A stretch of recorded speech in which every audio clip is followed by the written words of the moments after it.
Today is day one of our coil turtle sculptures, where we are going to be making a shell out of coil clay.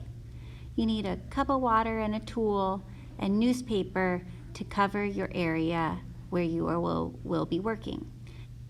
I want you to take your clay that I gave you and rip off a smaller piece and squeeze it into a skinnier clump, because we're going to roll it into a coil, which is like a snake shape, and it's easier to start with that snake shape when you've already squeezed the clay a little bit.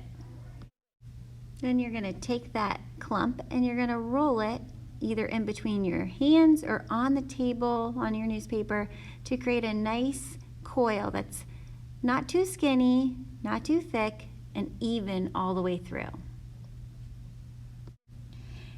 You're going to take that long coil and you're going to make marks in it, little scratches with a clay tool. This is called scoring. It's really important because you're going to be joining clay together, and scoring is a technique that helps the clay stay together after it dries out. Then you're going to dip your finger in the water and add a little water to slip it up. Next, you're going to take that clay that you've scored, you've slipped, and you're going to make a cinnamon roll. This is the only time you are going to make a cinnamon roll. The coils that you roll next are going to be used to make a cup. So you have your cinnamon roll, and now you're going to roll more coils. I ripped off another piece of clay from the clay that I had been given initially, and I'm going to roll a coil that's nice and even, not too skinny, and I'm going to score and slip it. And also I'm going to score the edges of my cinnamon roll too, because I'm going to combine the long coil and the cinnamon roll to start building the walls of the cup. I'm going to take that long coil that's scored and slipped, and I'm going to wrap it around the edge of the cinnamon roll, and it's going to build a shallow little bowl or cup. Then you can see the sides. I've got those really cool coils.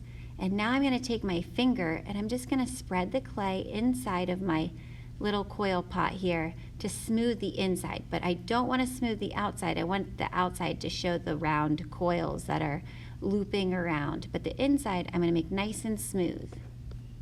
Then I'm going to roll another coil with the rest of my clay. I'm going to score and slip it onto the edge of the cup and build the cup taller. I want the edge of the cup to be even so it's not lumpy, and I'm going to use the rest of my time to really smooth the inside, make it even, and make it look really quality. At the end of art today, you're going to get a paper towel, you're going to get it wet and squeeze out all the water. You don't want it to be dripping wet because it will hurt your clay project, and next week it'll be too wet. So you're going to take that paper towel and you're going to wrap it inside of your pot and get a bag and put it at the bottom of the bag. Twist the bag right at the edge of where the clay project is so there isn't any air that's left in the bag, and then just wrap that edge around the clay project so that it doesn't unravel. I'll have a piece of tape with your name on it, and you're going to label your project with the tape. Next week we're going to make these clay pots into turtles by making heads, feet, and tails. Lay your project on the cart, and I will put it in a special place so it's safe until next art.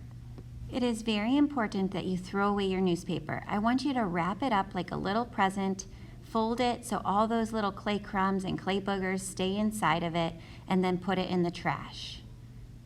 You can put your clay tool and your water cup back at the sink. I'll reuse them after I wash them.